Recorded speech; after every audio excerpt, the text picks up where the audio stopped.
पाकिस्तानी फनकार इस वतन की खातिर ना सिर्फ अपना आप त्याग देते हैं बल्कि इसकी मिट्टी में दफन होने की ख्वाहिश लिए किसी भी हद तक चले जाते हैं। बिलखुसूस गुलकार बरादरी अपनी असल और अपनी रीतल से जुड़े हुए अपने आप को इस मिट्टी में गुंदा हुआ महसूस करते हैं और पाकिस्तानियत से भरपूर ये बाकमाल लोग इसकी तरक्की के लिए किसी भी हद को पार कर लेना अपना फर्ज समझते हैं।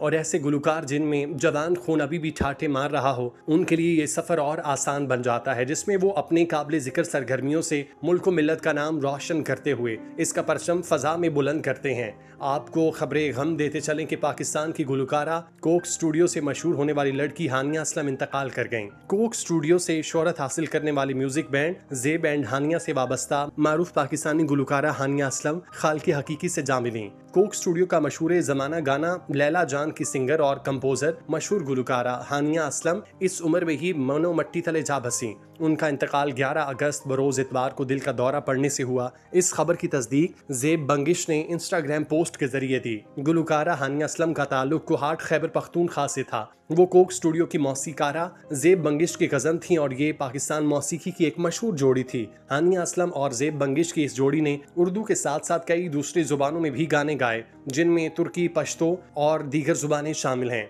उन्होंने मिलकर कई जादुई धुनें तख्लीक की। खास तौर पर कोक स्टूडियो पर उनकी तख्लीक की गई धुनों को बेहद पसंद किया गया। हानिया असलम की वफात पर पाकिस्तानी म्यूजिक इंडस्ट्री में सोग का आलम है। हर आंख नम और हर दिल उनके गम में मुब्तला है। एक ऐसी गायक जिसने इतने कम अरसे में शोहरत समेटी, आज हमसे बिछड़कर अचानक सदियों दूर का सफर तय करने अपने इस खाल की हकीकी से जा मिली। कोक स्टूडियो से शोहरत पाने वाली गुलकारा हानिया असलम किसी तारुफ की मोहताज नहीं थी। आपने जिस अंदाज में कोक स्टूडियो से शोहरत और इज्जत समेटी, यकीनन ये किसी किसी का ही खासा होता है। इस मौके पर उनके अहलो अयाल समेत उनसे मुंसलिक लोग शदीद गम में मुब्तला हैं। हानिया असलम की वफात के बाद उनकी तदफीन इस्लामाबाद में की गई। वो मुस्तकिल तौर पर इस्लामाबाद में ही रिहाइश पजीर थीं। हानिया असलम मशहूर व मारूफ बैंड ज़ेब एंड हानिया से एक अरसा वाबस्ता रहीं। उनके इंतकाल पर पाकिस्तानी म्यूजिक इंडस्ट्री से वाबस्ता फनकारों की जानिब से गहरे दुख और अफसोस का इजहार किया जा रहा है। मदाहों ने सोशल मीडिया पर दुआया पैगाम जारी करते हुए हानिया असलम की मगफिरत के लिए दुआ की और उनके अहले खाना के सब्र जमील के लिए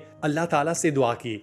गम की इस घड़ी में भारतीय गुलकारा रेखा भरद्वाज ने भी हानिया असलम के इंतकाल पर गहरे दुख का इजहार करते हुए कहा, बहुत अफसोस हुआ। मुझे याद है मैं उनसे लाहौर में मिली थी। मैं उनकी फैमिली और दोस्तों से ताज़ियत करती हूँ। अल्लाह उन सब को इस मुश्किल वक्त से नबरदाजमा होने में हिम्मत दे।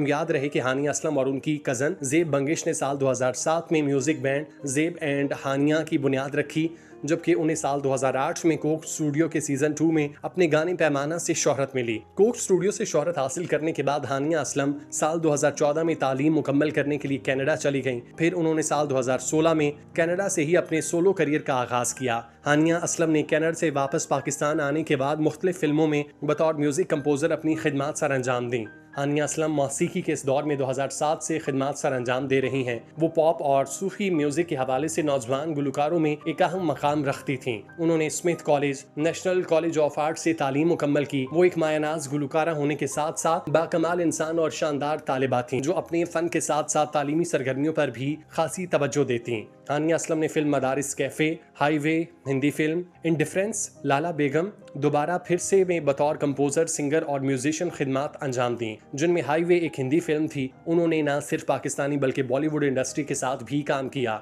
हानिया असलम कराची में पैदा हुई। उन्होंने अमेरिका और बरतानिया से तालीम हासिल की और कनाडा से ऑडियो इंजीनियरिंग डिप्लोमा हासिल किया। 2020 में एक मैगजीन को दिए गए इंटरव्यू में उनका कहना था, मैं नहीं जानती कि मैंने म्यूजिक का इंतखाब किया या म्यूजिक ने मेरा इंतखाब किया।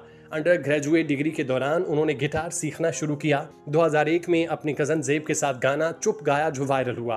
हानिया असलम की कामयाबी का अंदाज़ा यहाँ से लगाया जा सकता है कि उनके बैंड ज़ेब एंड हानिया ने पाकिस्तान के बेहतरीन मौसीकारों के साथ गाने बनाए और दुनिया भर में जाकर अपने फ़न का मुजाहरा किया। ज़ेब एंड हानिया के गानों का पहला एल्बम चुप 2008 में रिलीज़ हुआ, जिसे लोगों ने बेहद पसंद किया।